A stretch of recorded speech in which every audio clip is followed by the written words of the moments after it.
Assalamualaikum warahmatullahi wabarakatuh. Bismillahi Allahu Akbar. Aqulu ala nafsi wa ala dini wa ala ahli wa ala auladi wa ala mali wa ala ashabi wa ala adyanihi wa ala amwalihi al-fa'afin. Asyhadu an la ilaha illallah wa asyhadu anna Muhammadan abduhu wa rasuluh wa la hawla wa la quwata illa billahil aliyyil azim. Wa ba'du, qala Allah ta'ala, bismillahirrahmanirrahim. Allahu nurus samawati wal ard, masalu nurihi kamiskati fiha misbah, al-misbahu fi zujajah, al-zujajatu ka'annaha kawkabun duriyyu yuqadu min syajarah mubarakatin jainutunatin la zarkiyatin wala gharbiyah yakadu yaituha yudhi'u walau lam tamsashu nar nurun ala nur yahdilahu linurihi mayasya wa yadribullahu al-amsala linnasi wallahu bikulli syai'in alim. Wa qala ta'ala laqad kana lakum fi rasulillahi uswatun hasanah liman kana yarjullah wal yawmal akhir wa dzakarallaha katsiran. Sadaqallah. Ibu-ibu dan bapak-bapak, wabil khusus Al-Khatib Ali bin Husain Asgaf, para alim, ulama, perkenankan saya tidak berdiri karena di bawah banyak orang tua. Saya tak duduk saja, okay? Alhamdulillah. Yang pertama, mari kita bersyukur kepada Allah bahwa kita bisa ketemu dalam pengajian yang mubarak, yang luar biasa ini. Bagi saya baru pertama kali ini menghadiri pengajian yang diadakan di tengah jalan. Karena saya keliling sampai ke Yordan, kemarin ceramah di Jeddah, diundang oleh ulama-ulama Jeddah, tidak di jalan begini. Ini saking luar biasanya. Mudah-mudahan nanti gubernurnya menyediakan lapangan yang bisa untuk pengajian.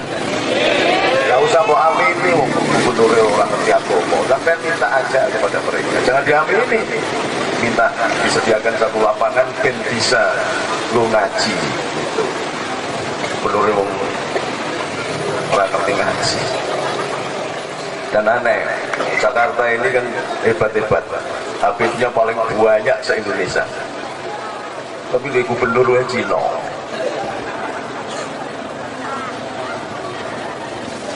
Tapi Cina kayak ya gubernur, tapi Cina, tapi gubernur. Mudah-mudahan lah malam ini kita berdoa karena sawabnya, syafaatnya Nabi, semuanya jadi baik. Salawat dan salam kita mendoakan dumateng junjungan kita Nabiullah Agung akhiri zaman Sayyidina Muhammad sallallahu alaihi wasallam. Allahumma sholli ala Muhammad. Allahumma sholli ala Muhammad. Sholli ala Muhammad. Saya ini kiai desa, jadi disorot lampu kayak gini malah keperingat. Dipasang ini soalnya ke sana. Jadi saya lepas aja ya. Tetap ganteng kalau suka baca selawat. Alhamdulillah. Belum istirahat saya setahun penuh.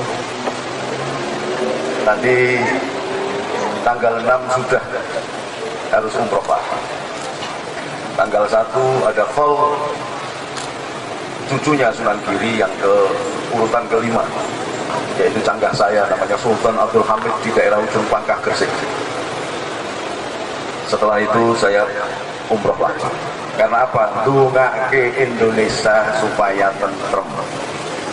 Karena apa? Karena Indonesia ini kayak guyonan, menentukan KPK, Pak Polisi, Kapolri, rabar-bar, gak selesai-selesai, debat gak rampung-rampung. Karena apa?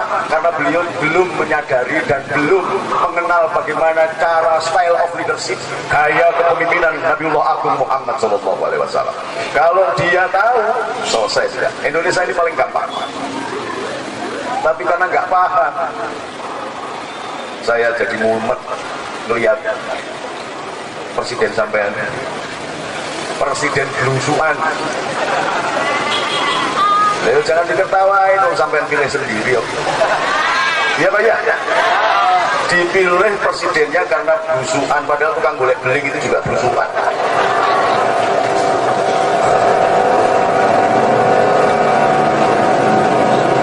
Alhamdulillah. Nah ini yang tempat ini. Alhamdulillah.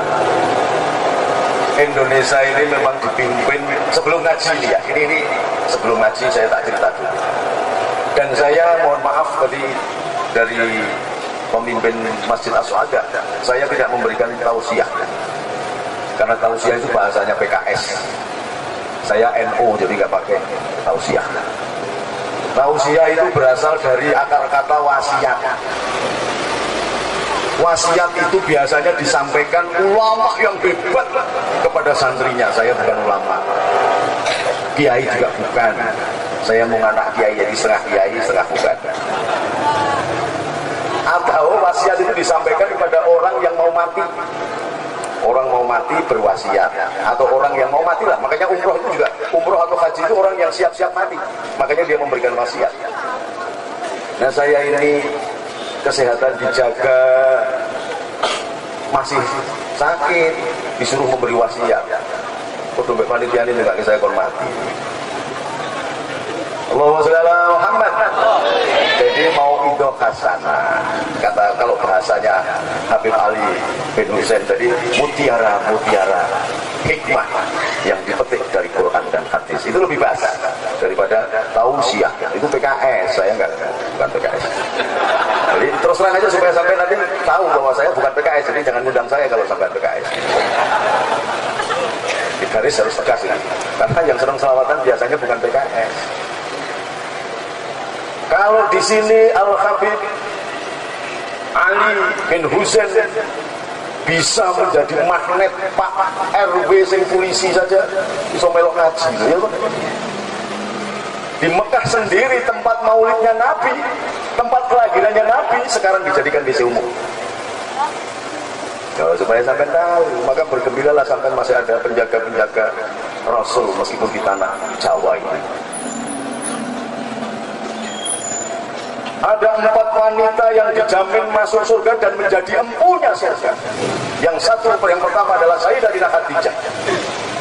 Tempat lahirnya Sayyidatina Khadijah jadi WC umum di Mekah.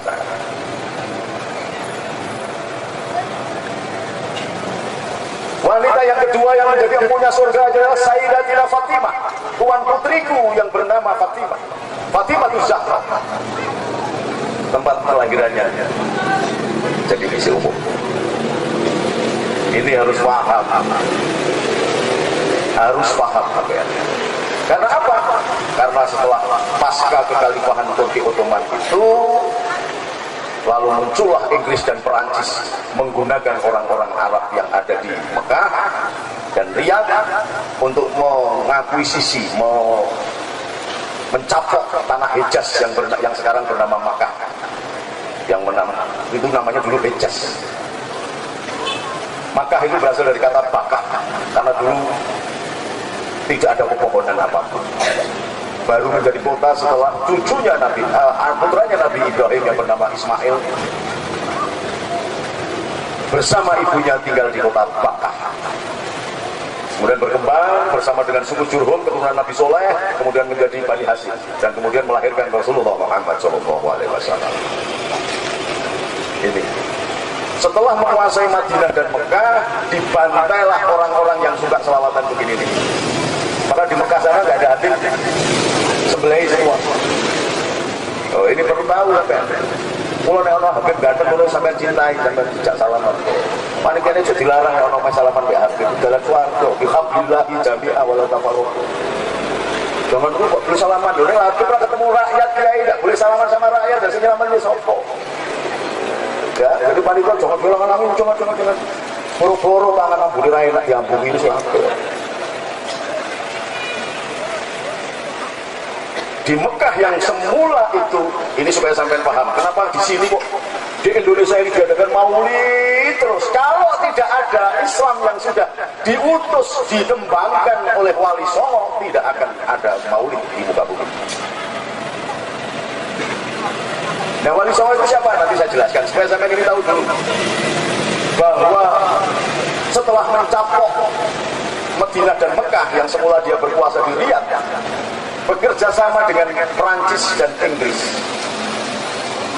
Inggris mbuh agama rakyat, Perancis mbuh agama rakyat. Tapi yang jelas Perancis dan Inggris ini pula yang menghancurkan kekhalifahan Turki Ottoman. Orang-orang yang ada di Mekah di Arab itu kerjasama dengan Inggris dan Perancis membantai orang-orang yang menjadi keturunan Nabi yang baik, yang bermadhab Maliki. Dari Imam Malik itu keturunan Nabi yang ke-16 kalau nggak salah. Kemudian pengikutnya Asy-Syafi'i, pengikutnya Ibnu Hambal, Imam Hambali itu juga keturunan Nabi yang bertinggal di Basrah. Dan Imam Abu Hanifah yang berasal dari Samarkand, Uzbekistan sana. Uzbekistan itu atau Samarkand ini nanti ada sekian ribu santri ngaji ke Cina, ngaji kepada keturunan Sa'ad bin Abu Waqqas yang ditugaskan Nabi Muhammad SAW ketika selesai hijrah dan membangun Masjid Kuba. Jadi di Cina itu ada masjid tertua di dunia setelah Masjid Kuba. Ini. Dan di sana juga diterima dengan baik orang-orang Cina, orang-orang Konghucu. Orang-orang tahu, bahkan Quran itu dipahat di 10.000 lempeng batu. Jadi kalau nggak ada orang Cina, nanti dibakari semua Qurannya, nggak ada bekasnya. Tapi oleh orang-orang Cina, orang-orang yang beriman dari kelompok Cina ini, menuliskannya di 10.000 lempeng batu. Dari sana jugalah yang sekarang ini sudah membuktikan sabda Nabi, utubul ilma walau bi, carilah ilmu meskipun sampai ke negeri Cina. Sekarang ini dari Cina, mulai dari Beijing dibikin kereta api menembus jalur Gurun Gobi, sudah masuk ke Mekah dan Madinah. Kereta api menembus jalur sutra, luar biasa. Tetapi justru kita sekarang ini dibingungkan oleh keadaan. Karena apa? Karena kelompok yang saya ceritakan ini. Allahumma shalli ala Muhammad. Setelah menguasai Hijaz dan Madinah, semua orang Sunni dibantai di Mekah. Yang semula di Ka'bah itu tempatnya khalakoh madhab Syafi'i, Maliki, Hambali atau Hanafi, sekarang tidak boleh. Apalagi sampai yang kok duduk baca sallallahu ala Muhammad, nggak boleh. Saya lewat di depan makam Nabi sambil karena saking rindunya saya menangis. Gak ngerti saya kalau di Indonesia itu biasa diucapkan, tetapi di sana langsung dipegang, haram. Assalatu wassalamu alaika ya sayyidi ya Rasulullah, khud biyadi qolat khilati adrikini ya Rasulullah. Gak boleh, haram. Padahal bagi orang Jawa itu sudah biasa.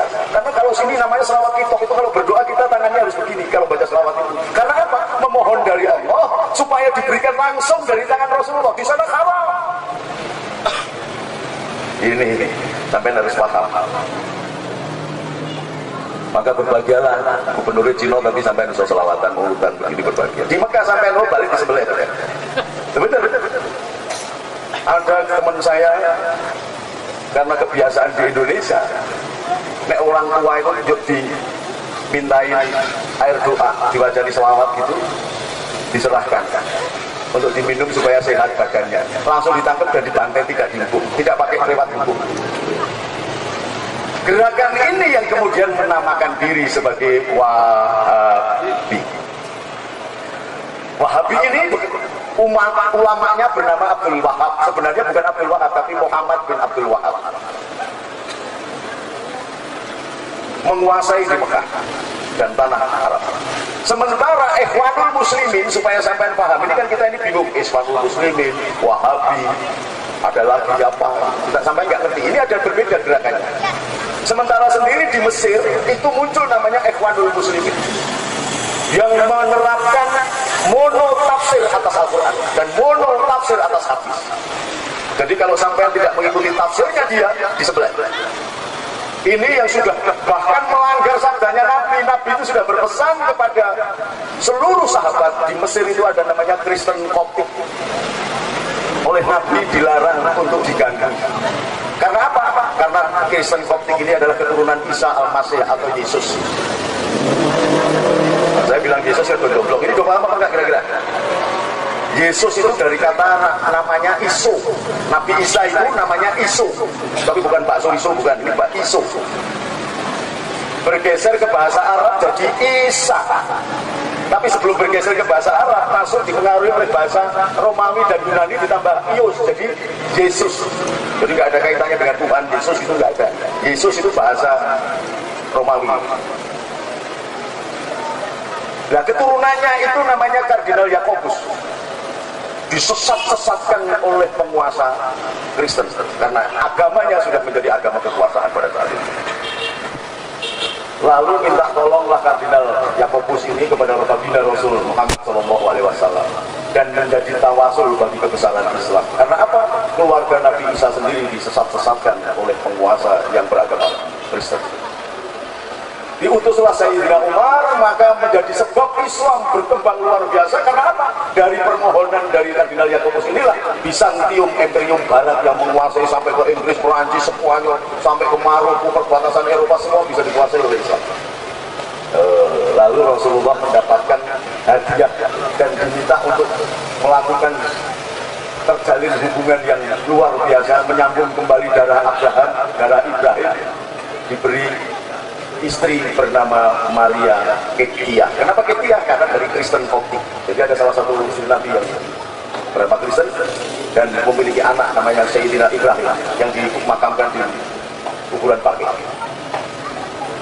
Ini tidak boleh diganggu, ada di Mesir itu tidak boleh diganggu. Tapi munculnya Ikhwanul Muslimin diganggu, dibantai semua. Maka muncullah pergerakan yang akhirnya sekarang saya akan melihat di setiap TV. Kelompok Mursi Ikhwanul Muslimin itu akhirnya dibabat habis karena ada kesadaran orang Mesir. Di Indonesia orang-orang Wahabi, orang-orang Ikhwanul Muslimin banyak, semakin banyak, dan kita tidak belajar di sana. Kita masih membiarkan mereka mengkafir-kafirkan kita. Bahkan yang namanya Maulud Nabi ini namanya bid'ah. Setelah, maka kalau sampai lihat itu TV Insani, Rojak TV, radio MTA, semuanya begitu. Assalamualaikum, tulu bid'atin dolalah, tulu dolalatin final, semuanya begitu. Dan ini maulidan begini dianggap bid'ah. Nah, sekarang mulai kita ngaji ini.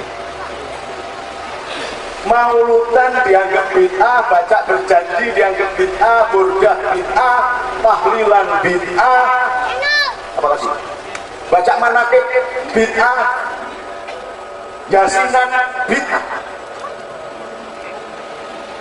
Itu caranya untuk menghancurkan umat Islam. Maka jangan bingung kalau ada Kapolri dan KPK geger itu, nggak usah bingung. Nah, terus bolo siapa? Gus, nggak usah bolo Kapolri, nggak usah bolo KPK. Nah, terus bagaimana? Tonton saja itu dagelannya Jokowi. Lawang Jokowi itu memiliki hak prerogatif. Kalau sudah diusulkan oleh dia sendiri dan disetujui DPR, dilantik atau tidak dilantik sudah menjadi undang-undang. Jadi BG ini dilantik atau tidak dilantik jadi undang-undang. Maka kalau Jokowi tidak melantik berarti Jokowi melanggar undang-undang. Ini kenapa mau dibikin ruwet begini? Karena sesungguhnya untuk mengalihkan isu bahwa kelompok Ikhwanul Muslimin, kelompok Wahabi, dan ada kelompok HTI, saya contoh-contohan ini ngomong. Hizbut Tahrir. Hizbut Tahrir itu adalah perkawinan antara Ikhwanul Muslimin dan Wahabi. Maka melahirkan satu bentuk gerakan yang sangat berbahaya. Saya sudah keliling Indonesia. Kebetulan saya sebagai ketua pendekar Pakar Usaha Indonesia dan dulu Bansen saya siapkan. Kalau sampai di sini dominan, ada habib-habib banyak, nggak ada yang berani dominan. Tapi di daerah-daerah, wah. Hizbut Tahrir itu adalah perkawinan antara Wahabi dan Ikhwanul Muslim. Bapak Kiai, mohon maaf. Kita minta kepada guru kita untuk menyampaikan tentang sejarah Nabi Muhammad. Kita minta sekali lagi dengan penuh hormat buat guru kita. Tenang, tenang. Duduk. Duduk. Nggak ada yang nyuruh. Duduk. Kita minta kepada Bapak Kiai kita untuk menyampaikan tentang sejarah baginda Nabi Muhammad. Kita minta jangan kritik sana, jangan kritik sini. Lebih baik apa yang lebih manfaat buat umat Nabi dan anak-anak muda, sehingga tidak terusik jiwa-jiwa umat muslimin dan otak-otak umat muslimin yang tidak terubah. Kami berkumpul karena cinta terhadap Sayyidina Muhammad. Buat jamaah FPI,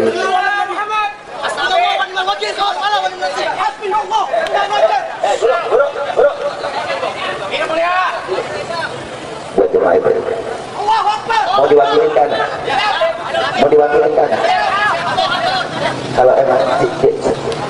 kalau emang dengerin, buat para pemuda, dengerin, buat FPI, jamaah FPI,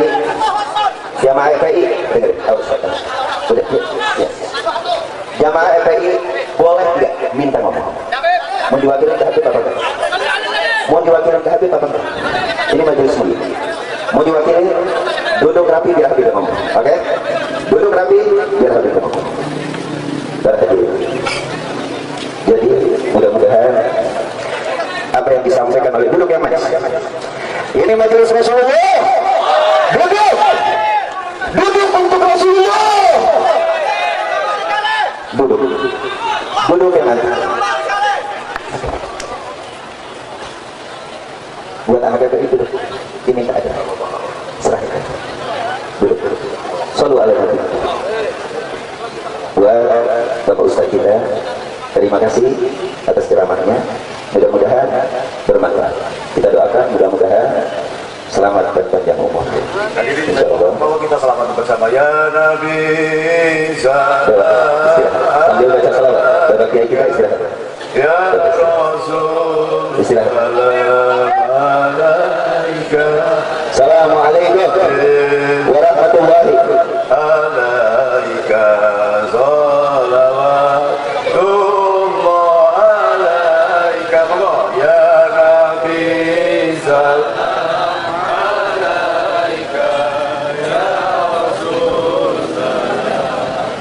Assalamualaikum warahmatullahi wabarakatuh.